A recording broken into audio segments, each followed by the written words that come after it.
Poursuivons la lecture de ce petit livre, Les portes du silence. Combattez les obsessions intérieures. Alors, ce que nous allons entendre ce matin peut nous paraître à bien des égards excessif. Mais nous sommes dans un univers monastique et plus précisément dans une communauté chrétienne qui a pour but essentiel d'être vraiment unis totalement au Christ.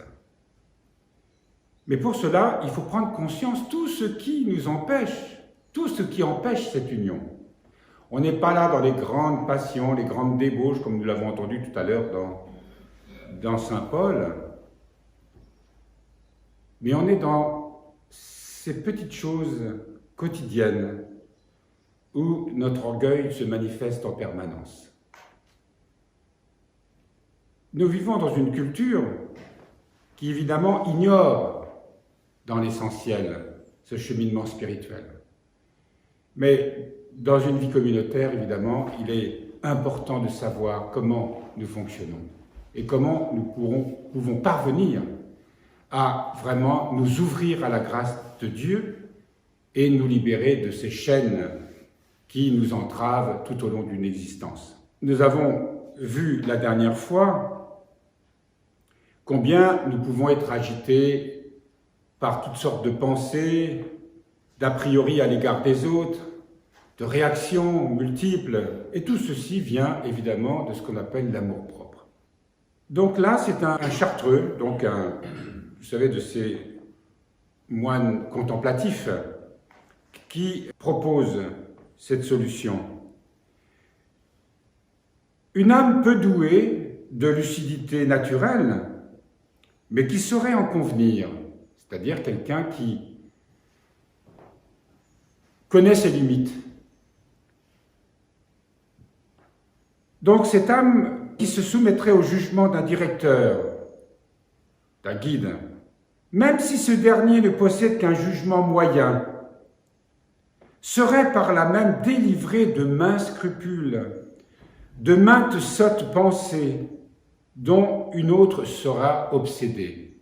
C'est-à-dire quelqu'un qui ne prend pas conscience de ses limites ou de son manque de discernement et qui fait confiance à celui qui le dirige son âme bien sûr, sera délivré de beaucoup de fausses pensées. Restez modeste, ouvert, docile. Ah, le mot docile, voilà un mot qui est difficile. Comment être docile? Comment rester docile sous la direction de quelqu'un d'autre? C'est quelque chose qui, dans ce monde, nous donne le sentiment même d'une certaine violence. Alors là, dont il est fait mention, ce mot-là, il a un caractère spirituel. Il ne s'agit pas d'être docile en se soumettant à des choses qui sont inacceptables. Il ne s'agit pas d'une docilité qui ne serait sans intelligence, sans discernement, mais dans le quotidien d'une âme qui ne se pose pas mille questions pour savoir ce qui est juste ou ce qui n'est pas juste dans l'ordinaire des choses, dans la vie communautaire. Quelqu'un qui nous dit « Veux-tu me donner de l'aide pour ceci ou pour cela ?» Alors on peut lui répondre « Écoute, excuse-moi, je n'ai pas le temps, j'ai autre chose à faire. » La docilité, c'est « Oui, je viens t'aider parce que tu me le demandes et que nous renonçons à courir ce que nous avons envie de faire pour peut-être se mettre au service de quelque chose qu'on n'a pas envie de faire. » Et là, on contraint cet amour propre en nous, cette volonté propre en nous. C'est essentiel dans la vie spirituelle. Je poursuis la lecture. Restez modeste, ouvert, docile, voilà de grands remèdes contre ces idées fausses dont l'insistance risque à la fois de rendre la vie du solitaire malheureuse et de lui enlever sa noblesse. C'est d'une justesse parfaite. Second cas, l'obsession a un fondement réel, c'est-à-dire que nous sommes obsédés par une pensée parce qu'on a subi vraiment quelque chose qui paraissait une injustice. Il y a des choses qui sont caractérisées. Cela peut se trouver, poursuit l'auteur, qui n'est pas parfois malade, fatigué, incompris, persécuté, et cela en toute vérité. On peut subir des persécutions, oui, de la part de quelqu'un, de la part de situations même, dans le monde. La vie des saints fourmille de ces exemples. Mais la providence, quand on parle de la providence, c'est-à-dire la providence divine, taille, burine, polie, martèle les âmes en se servant de leur entourage. La persécution par les bons est aussi un des expériments. L'idée lancinante, tyrannique peut se trouver fondée et juste, mais l'importance qu'elle prend dans notre vie devient excessive. Ça veut dire quoi? Ça veut dire qu'on peut vraiment souffrir d'une situation, d'une persécution, de l'autorité de quelqu'un, une autorité excessive. Subir une injustice. Mais comme il est dit là, pour celui qui a choisi de se donner à Dieu totalement, et qui sait qu'il ne souffre que d'une seule chose, non pas de la tyrannie venant de quelque chose ou de quelqu'un, mais de son propre orgueil. Celui qui est libéré justement de son amour-propre ne souffre plus de cela. Or le but, c'est bien de se libérer de cette volonté propre qui nous afflige sans cesse et dont nous ne sommes pas conscients la plupart du temps. Parvenir à ce que nos pères appelaient la patheia, c'est-à-dire l'âme devenue paisible dans la prière, dans la présence de Dieu. L'âme délivrée de ses passions. Et comment se délivrer de ses passions autrement que quand elles se révèlent dans notre quotidien, à travers mille et un détails dans notre relation aux autres. Il n'est pas vrai que nous ne puissions plus vivre heureux, aimer Dieu dans la paix, nous sanctifier dans la joie. Défauts, passions, fautes, injustices des autres vous purifient et vous libèrent de l'amour-propre. Dans la foi et l'humilité, offrez-vous au cou de Dieu et chérissez ses instruments. Ça paraît excessif, n'est-ce pas, quand on entend ça, hein? De chérir, de louer Dieu parce qu'on prend des coups tout au long de la journée. On pourrait penser quand même qu'il y a un petit côté maso, n'est-ce pas?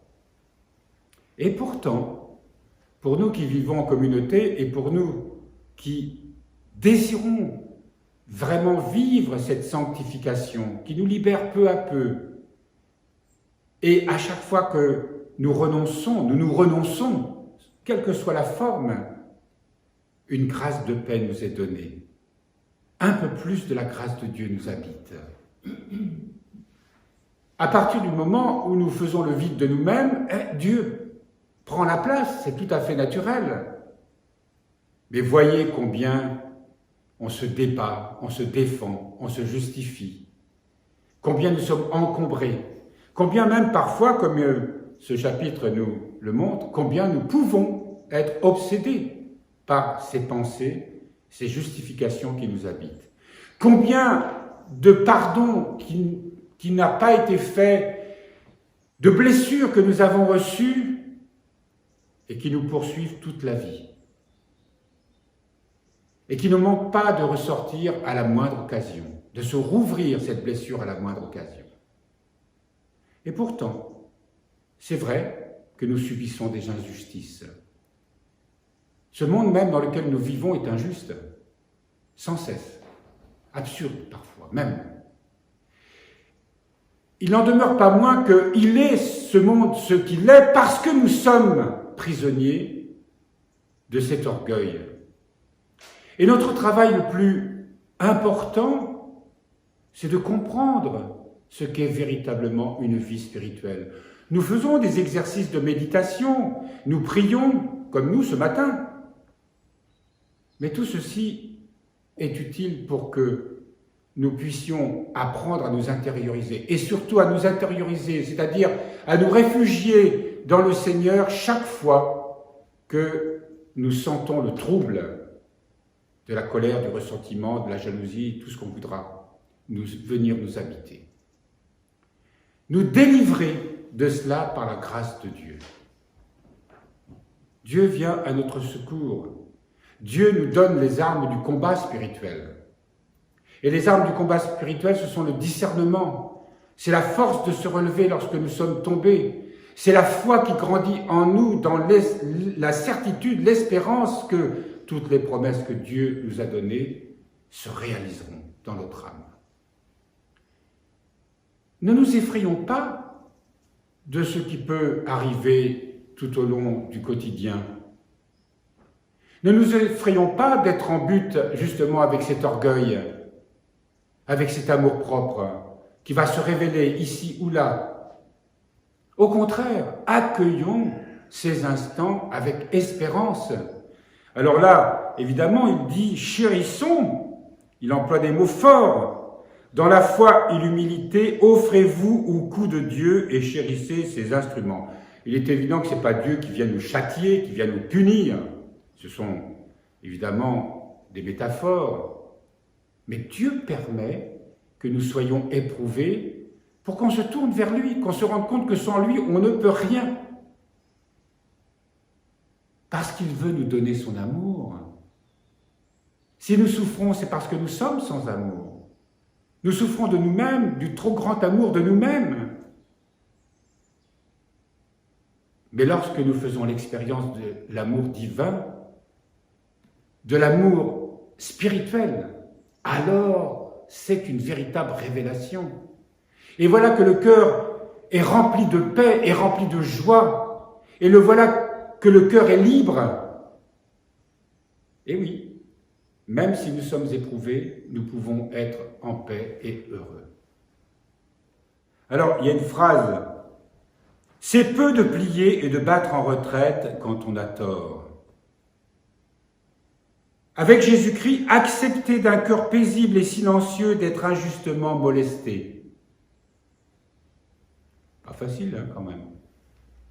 D'être injustement molesté. Avoir le sentiment d'être injustement molesté. Tout votre être se révolte. Votre fierté se raidit. Vous avez remarqué, physiquement ça se voit. Quand on est blessé dans notre fierté, dans ce qu'on croit être notre dignité, se dresse comme ça, le cou, comme un coq. Comment ? Votre sensibilité frémit. Mais au-dessus de la tempête qu'il y a dans notre cœur, brille la lumière de Jésus. Le serviteur n'est pas au-dessus du maître. Lui aussi a accepté tout cela. Lui aussi a accepté de vivre parce qu'il nous montre un chemin. Il ne subit pas les choses d'une manière comme une victime qui doit aller à l'abattoir. Il sait, parce qu'il porte notre humanité, parce qu'il a épousé notre humanité, que toutes les épreuves de la passion qu'il a dû endurer pour nous, c'était pour vaincre cet orgueil. Et voilà que lorsqu'on se tourne vers lui, qu'on s'unit à lui, ce sont des petites croix que nous vivons au quotidien à travers ces petites blessures d'amour-propre. Et voilà que, en nous tournant vers lui, nous recevons aussitôt une grâce de paix. Et ce qui a vaincu dans l'humanité, qu'il a revêtu notre humanité, il nous la transmet. Et nous nous transformons peu à peu en lui. Il est venu pour nous faciliter la tâche, pour que ce soit beaucoup plus facile. Est-ce que notre foi a cette certitude? Là est la question. Au fond, ce que nous subissons est peu de choses. Et que ce que nous croyons important, ce qui nous raidit, ce qui nous fait frémir, ce qui nous met en colère, ce qui nous plonge parfois dans la dépression jusqu'à la mort, est en fait peu de choses quand on sait que le Seigneur a déjà vaincu tout cela pour nous. Et qu'en se tournant vers lui, en s'unissant à lui, tout devient beaucoup plus facile. Surtout, comme nous le disions dans la leçon précédente, que si en plus on invoque la Mère de Dieu, c'est encore plus facile. Aux éléments perturbés, imposez ce qui vous dicte la foi et l'amour. C'est là qu'est notre croix. Or, dans la croix réside le salut. Offrez-vous en victime, les yeux fixés sur le Christ, avili par les meurtrissures, ce Christ sur la croix, la sueur, les crachats, etc. Imprégnez-vous dans l'oraison de l'esprit des béatitudes. Vous en viendrez à juger de tout comme votre maître, et toute peine vous deviendra plaisir. Alors ça, on ne peut pas comprendre ça dans le monde. Comment une peine peut devenir plaisir? Parce que ça peut être pathologique, hein? Mais là, ça ne l'est pas. Il y a quelque chose, une grâce qui nous est donnée quand on est pris dans une petite épreuve. Il y a soudain en nous le mouvement de l'esprit qui fait chanter notre cœur, parce que nous savons que nous sommes là dans un instant de vérité. Au lieu de me raidir, de me révolter et d'entrer toujours dans les mêmes mécanismes, j'accueille, je m'ouvre à cet instant et je me tourne vers le Seigneur, parce que ce qui est péché, c'est-à-dire replié sur lui-même, enfermé dans le moi, dans l'orgueil du moi, je le tourne vers le cœur. Vous le savez, le mot péché, c'est la cible a été manquée. Le but a été raté. La cible, c'est le cœur. Tout ce qui tourne autour de l'ego, évidemment, est péché. Ce n'est pas forcément des grandes choses immorales. C'est tout ce qui n'est pas relié au cœur. Et voilà qui nous est donné l'occasion, dans un moment de difficulté, d'orienter ça vers le cœur. Et ce qui est orgueil devient humilité, devient amour, devient transfiguration de cette énergie dévoyée à l'instant qui devient sainte dans la prière. C'est ça la réalité de l'œuvre spirituelle que nous vivons. Et c'est pour ça qu'on peut chérir toutes ces occasions qui nous sont données. Ne regardons pas celui qui est en face, qui peut-être n'est pas bien, peut-être effectivement est dans le péché, peut-être qu'il est injuste à notre égard, oui.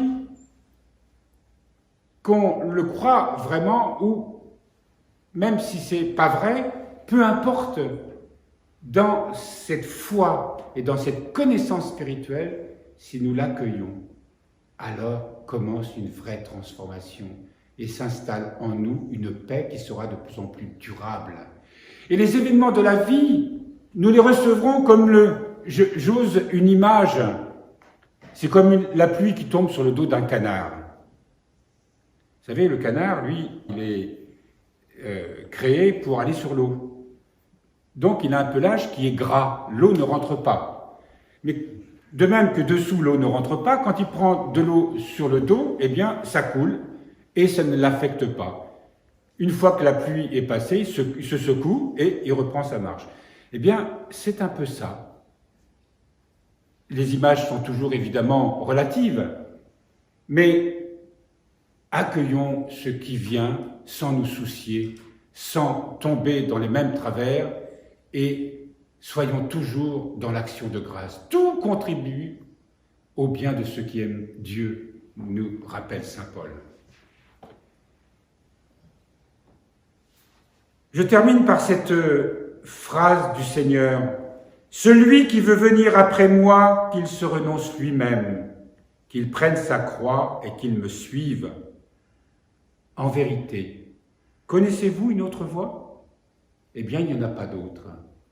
Ces croix qu'on vient d'évoquer sont le chemin, mais ce sont des croix légères. Ce sont des croix qui sont celles de la résurrection. C'est la croix de Saint Damien qui est juste au fond de l'église. Voyez cette croix, le Christ est crucifié, mais il est en même temps ressuscité. L'instant où nous sommes affligés, si nous accueillons cela comme une croix nécessaire à notre vie, brille déjà en nous la résurrection. Accepter de mourir à nous-mêmes, c'est de laisser la vie de la résurrection nous transformer.